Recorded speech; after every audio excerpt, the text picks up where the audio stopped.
मुन्ना कुल्हाड़ी कंधे पर रखे जंगल की ओर जा रहा था। तभी एक व्यक्ति रास्ते में आ गया और उसकी ओर तिरस्कार भरी नजरों से देखने लगा। मुन्ना, कहाँ चले? जंगल जा रहा हूँ, लकड़ी काटने। फिर वही बेकार की मेहनत। जब भी तू लकड़ियां काट कर लाता है, कुछ ना कुछ ऐसा होता है कि बेच ही नहीं पाता। और आज देखना, फिर कोई मुसीबत तेरे साथ जरूर होगी। मुन्ना गहरी सांस लेते हुए आगे बढ़ गया। व्यक्ति हंसता हुआ चला गया। कुछ देर बाद मुन्ना पास के जंगल के बीचों बीच लकड़ियां काटने में जुटा था। कटाई पूरी होने के बाद वो लकड़ियों का गट्ठर बांध ही रहा था कि अचानक उसे एक भेड़िए की आवाज सुनाई दी। भेड़िए को देखते ही मुन्ना घबरा गया और लकड़ियां छोड़कर भागने लगा। मुन्ना बिना पीछे देखे भागता रहा। मुन्ना गांव पहुंचते ही हाँफने लगा। तभी कुछ गांव वाले उसे देखकर हंसने लगे। अरे अरे, मुन्ना फिर भागकर आया क्या भाई? लगता है जंगल में कोई मुसीबत आ गई है। कहीं ऐसा तो नहीं कि जंगल के जानवरों ने भी इसे मनहूस मान लिया हो? मुन्ना ने कोई जवाब नहीं दिया और चुपचाप अपनी झोपड़ी में चला गया। आज तो बाल बाल बच गया, नहीं तो आज मेरा मरना तय था। वो घर पर बैठा ही था कि तभी गांव का सेठ श्याम लाल अंदर आ पहुंचा और मुन्ना को क्रोधित नजरों से देखता हुआ बोला। ए मुन्ना, कितनी बार तुमको याद दिलाऊं? तुम्हारा कर्ज चुकाने का समय अब आ गया है। सेठ जी, मैं जल्दी आपका कर्ज चुका दूंगा। वो क्या है कि आज मैंने जंगल में बहुत अच्छी लकड़ियां काटी थी, मगर। अरे क्या मगर? तू हमेशा कोई न कोई बहाना बना लेता है और फिर बोलता है ये था, वो था, ऐसा था, वैसा था। अरे हाँ, मेरी तकदीर ही खराब है सेठ जी। तो मैं क्या करूं? सीधी बात है, सुन।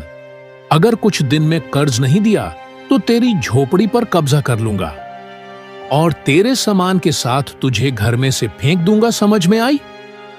इतना बोलकर सेठ गुस्से से बाहर चला गया और मुन्ना फिर उदास बैठकर सोचने लगा। अगली सुबह मुन्ना कुल्हाड़ी लेकर जंगल की ओर जा ही रहा था कि रास्ते में बूढ़ी अम्मा मिल गईं। सुना है कल गांव के लोगों ने फिर से तेरा मजाक उड़ाया। तभी एक व्यक्ति वहां आया और मुन्ना का मजाक उड़ाने लगा। शर्म करो, किसी की मेहनत का मजाक उड़ाना आसान होता है, लेकिन तकदीर का फैसला इंसान नहीं करता। ये सुनकर वो व्यक्ति गुस्सा होता हुआ चला गया और मुन्ना चुपचाप जंगल की ओर बढ़ गया। मुन्ना ने मेहनत से लकड़ियां काटकर और गट्ठर बांधकर सिर पर रख लिया। वो खुद से बोला, आज तो किसी भी हालत में लकड़ियां बेच कर ही आऊंगा, चाहे जो हो जाए। जैसे ही वो जंगल से बाहर आया, अचानक एक भयंकर आंधी आई। तेज हवाओं से उसकी लकड़ियां चारों ओर बिखर गईं। मुन्ना बेबस होकर देखता रहा। अरे, ये क्या हो क्या रहा है मेरे साथ? मेरी मेहनत हमेशा बेकार चली जाती है, क्या करूं? निराश होकर मुन्ना गांव लौट आता है और गांव वाले फिर से उसका मजाक उड़ाने लगे। अरे देखो देखो, लगता है आज फिर लकड़ियां नहीं बेच पाया बेचारा। मुझे लगता है रब ने इसे सिर्फ मेहनत करने के लिए बनाया है, फल पाने के लिए नहीं। मुन्ना बेचारा चुपचाप घर चला गया। उसके घर खाने को कुछ भी नहीं था, वो भूखा ही सो जाता है। अगले दिन मुन्ना फिर से जंगल गया और लकड़ियां काटकर गांव की सीमा तक ले आया। मुन्ना फिर खुद से कहता है, आज कुछ भी हो जाए, आज तो मैं अपनी लकड़ियां बेचकर ही रहूंगा, चाहे जो हो जाए। और लकड़ी बेचकर सेठ के पैसे भी दे दूंगा। तभी अचानक बादल गरजने लगे और तेज बारिश हो गई। एक व्यक्ति हंसते हुए बोला, जैसे ही तू लकड़ियां घर लाया, बारिश आ गई। लगता है तेरी बुरी किस्मत पूरे गांव पर भारी पड़ने वाली है।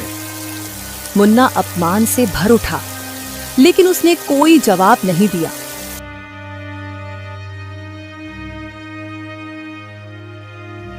अगले दिन मुन्ना फिर जंगल जाने के लिए तैयार खड़ा था। तभी एक गांव वाला हंसते हुए उसके पास आ पहुंचा। मुन्ना, एक काम कर भाई, इस बार तू जंगल में भटक जाना और कभी वापस मत आना, क्योंकि तू अगर गांव में रहा तो हमारे गांव में कहीं बाढ़ न आ जाए। मुन्ना ने उसकी बात अनसुनी कर दी और जंगल की ओर चल पड़ा। जंगल पहुंचकर मुन्ना एक बड़े वृक्ष के नीचे बैठकर उदास होकर आंसू बहाने लगा। गांव वाले सच कहते हैं, मेरी किस्मत ही फूटी हुई है। जब भी लकड़ियां काटकर बेचने जाता हूं, कोई ना कोई मुसीबत आ जाती है। श्याम सेठ का कर्ज भी सिर पर चढ़ा है। अरे अब करूं तो क्या करूं? तभी एक बूढ़ा वहां आ पहुंचा और मुन्ना को रोते देख ठहर गया। बेटा, ओ बेटा, ये तुम्हारी आंखों में आंसू क्यों हैं?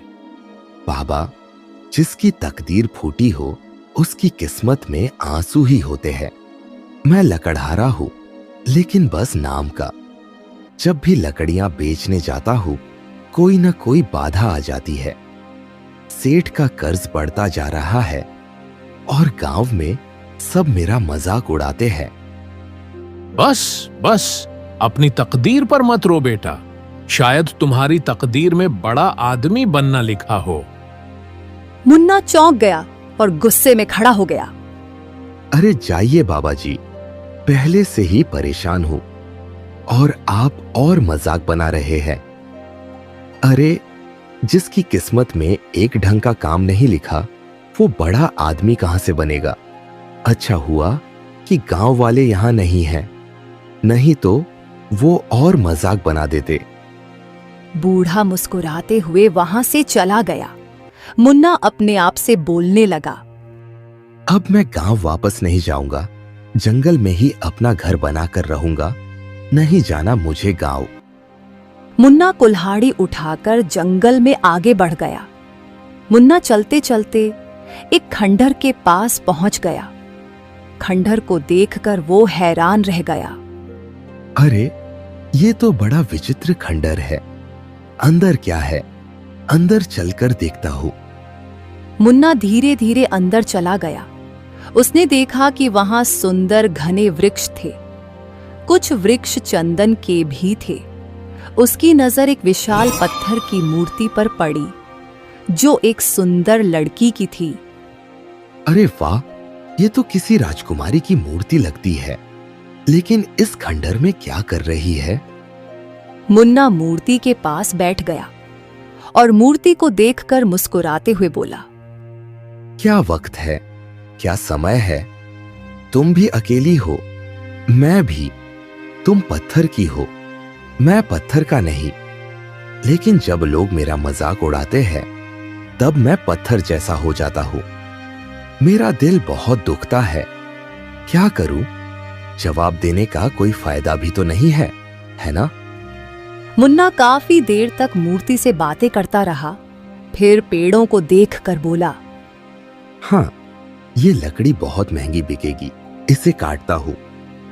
इतना बोल के वो कुल्हाड़ी उठाकर लकड़ियां काटने लगा और गठरी बनाकर गांव की ओर लौट गया और बाजार में लकड़ी बेचने लगा। तभी एक व्यापारी वहां आ पहुंचा। ओ भैया, ये लकड़ी तो बड़ी सुंदर है। ये तो चंदन की लग रही है। देखो भैया, लेना हो तो लो, नहीं तो आगे बढ़ो। अरे हाँ हाँ, मैं खरीदूंगा। रुको रुको, ये लो भैया, ये लो इसकी अच्छी कीमत। मुन्ना ने खुश होकर धन रख लिया और व्यापारी लकड़ियां लेकर चला गया। तभी वहां एक व्यक्ति आ पहुंचा। अरे मुन्ना, ये तो चमत्कार हो गया। वाह भाई वाह, जंगल से लकड़ी भी ले आया और अच्छे दामों में बेच भी दी। अब लगता है कि तेरी किस्मत बदल रही है। ये कहकर व्यक्ति हंसता हुआ चला गया। मुन्ना पैसे लेकर सेठ के घर चला गया और सेठ का कर्ज देते हुए बोला, सेठ जी, तुम्हारा कर्ज चुका दिया है, ठीक है। सेठ चौंकते हुए बोला, हाँ, अरे अरे, मुझे तो यकीन नहीं हो रहा। तेरी लकड़ियां बिक गईं और इतना धन कमा भी लिया। लगता है तेरी तकदीर बदल रही है, क्यों? मुन्ना बिना कुछ कहे वहां से चला गया, लेकिन उसके कानों में व्यक्ति और सेठ की बातें गूंज रही थीं। क्या सच में मेरी तकदीर बदल रही है? अगले दिन मुन्ना फिर से उसी एक सुनसान खंडहर में पहुंच गया। मुन्ना कुल्हाड़ी लेकर अंदर पहुंच गया। जैसे ही उसकी नजर सामने खड़े चंदन के पेड़ पर पड़ी, अरे, ये कैसे हो सकता है? मैंने तो कल ही इस पेड़ को काटा था, फिर से वही पेड़ खड़ा है। ओरे बाबा रे बाबा, कुछ तो गड़बड़ है। यहां तभी मुन्ना की नजर पत्थर की मूर्ति पर चली गई। वो उसके पास चला गया और उसे ध्यान से देखने लगा। तुम्हें पता है, अरे, कल पहली बार ऐसा हुआ कि मैंने लकड़ियां काटी और बाजार में अच्छे दामों में बिक भी गई। शायद तुम मेरे लिए भाग्यशाली हो। काश कि तुम मेरी बीबी होती। माफ करना, मुझे तो ये कहने का कोई अधिकार ही नहीं है, लेकिन हाँ, सच कहूं तो जब पहली बार तुम्हें देखा तभी मुझे तुमसे प्रेम हो गया था। अब क्या कर सकते हैं। कुछ देर बाद वो फिर से चंदन का पेड़ काटकर लकड़ियों को बाजार में बेचने चला गया। अब मुझे सच में लगता है मेरी किस्मत मेरा साथ दे रही है। मुन्ना अगले दिन फिर से खंडहर में आ पहुंचा। उसने देखा कि पेड़ फिर से उग चुका था। ओरे बाबा रे, फिर से वही पेड़। ओरे बाप रे बाप, ये तो जरूर कोई जादू लग रहा है। मुझे लगता है ये हवेली जादुई हवेली है। इतना बोलकर वो मुस्कुराते हुए मूर्ति के पास उसके सामने बैठ गया। तुम बहुत ही रहस्यमय हो, लेकिन न जाने क्यों तुम्हें देखकर मेरा मन हल्का हो जाता है। शायद इस खंडर की वीरानी तुम्हारी वजह से कम हो गई है। बहुत दिन बीत जाते हैं। मुन्ना हर रोज खंडर में जाकर मूर्ति से बातें करने लगा और चंदन की लकड़ियों को बाजार में बेचने लगा। उसकी किस्मत चमकने लगी। जो लोग मुन्ना का मजाक उड़ाते थे, अब वही मुन्ना का सम्मान करने लगे। एक दिन मुन्ना मूर्ति के पास बैठकर गहरी सांस लेते हुए उससे बोला, तुम मेरी साथी बन गई हो। तुम्हें देखे बिना मेरा दिन नहीं कटता है। काश तुम पत्थर की नहीं बल्कि जीवित होती। मुन्ना ने इतना कहा ही था कि तभी पत्थर की मूर्ति से एक सुरीली आवाज मुन्ना के कानों में टकराई। मैं कब से तुम्हारी बातें सुन रही थी मुन्ना। तुम्हारी सच्चाई ने मेरे अंदर की आत्मा को जगा दिया है। अब मैं तुमसे बात कर सकती हूँ। पत्थर की मूर्ति को बात करते हुए देखकर मुन्ना घबराकर इधर-उधर देखने लगा। तुम चौंको मत मुन्ना, ये सच है। ऐसा लगता है जैसे मैं फिर से जीवित हूँ। तुम विश्वास नहीं करोगे, लेकिन जब तुम चले जाते हो तो मुझे बहुत बुरा लगता है। मैं हर रोज तुम्हारे आने का इंतजार करती हूँ। मेरा बिल्कुल भी मन नहीं लगता है। अच्छा, और तुम्हारे श्राप का अंत कैसे हो सकता है?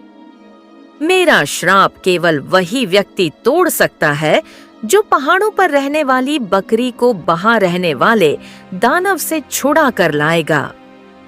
इस श्राप का उस बकरी से क्या लेना देना है? बहुत समय पहले मेरी वजह से वो बकरी उस दानव ने पकड़ ली और आने वाली अमावस की रात को वो दानव उस बकरी को मार डालेगा, जिससे उस दानव की शक्ति और बढ़ जाएगी। लेकिन तुम पत्थर कैसे बनी? ये सब होता देख एक बूढ़े ने मुझे बद्दुआ दी थी कि जब तक ये बकरी आजाद नहीं होगी तुम पत्थर की रहोगी। उसकी बद्दुआ से रब ने मुझे ऐसा कर दिया।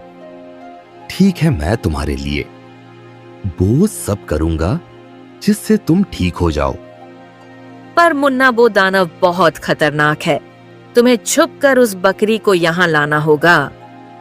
ठीक है, मैं उस बकरी को यहाँ जरूर लाऊंगा। मुन्ना वहां से चला जाता है। पहाड़ पर एक बहुत ही खतरनाक दानव रहता था। मुन्ना पहाड़ों की तरफ पहुंच जाता है। कुछ देर तक चलने पर मुन्ना उस गुफा के पास पहुंच जाता है। पहले मुझे देखना होगा कहीं दानव जगा हुआ तो नहीं है। मुन्ना चुपके से गुफा के अंदर देखता है। बो देखता है दानव सो रहा होता है। मुन्ना यह देखकर अंदर जाता है। उसको बकरी दिख जाती है। बो चुपके से बकरी के पास जाता है और बकरी को बाहर ले आता है। फिर मुन्ना उस पत्थर की मूर्ति के पास पहुंच जाता है। देखो, मैं इस बकरी को ले आया हूँ। तभी वो मूर्ति एक सुंदर लड़की के रूप में आ जाती है। वाह, तुम तो ठीक हो गई हो। हाँ मुन्ना, तुम्हारी वजह से मैं बिल्कुल ठीक हो गई। मेरी एक गलती ने मुझसे मेरा सब कुछ छीन लिया। अब मेरा तुम्हारे अलावा कोई नहीं। क्या तुम मुझसे शादी करना चाहते हो? हाँ, जरूर। पर मैं बहुत गरीब हूँ और मेरी किस्मत भी बहुत खराब है। तुम मेरे साथ नहीं रह पाओगी। तभी वो पास खड़ी बकरी बोल पड़ती है। तुमने मुझे उस दानव की कैद से छुड़ाया। मैं बोलने वाली बकरी हूँ और मैं एक समय में 1 महीने की बराबर दूध देती हूँ। ये सब सुनकर मुन्ना और मुन्नी चौंके रह जाते हैं। वाह, तुम तो बोलने वाली बकरी हो। ठीक है, हम तुम्हें हमेशा अपने साथ ही पालेंगे। उसके बाद ईमानदार मुन्ना का जीवन बहुत अच्छा हो जाता है और वो अपनी पत्नी और अपनी बकरी के साथ खुशी खुशी रहने लग जाता है। प्यारे दोस्तों, हमारा टाइम कितना भी बुरा हो लेकिन हमें कभी हिम्मत नहीं हारनी चाहिए और अपना काम हमेशा मेहनत से करना चाहिए। प्यारे दोस्तों, इस कहानी को लाइक, कमेंट और चैनल को सब्सक्राइब करना बिल्कुल ना भूलें। Thank you.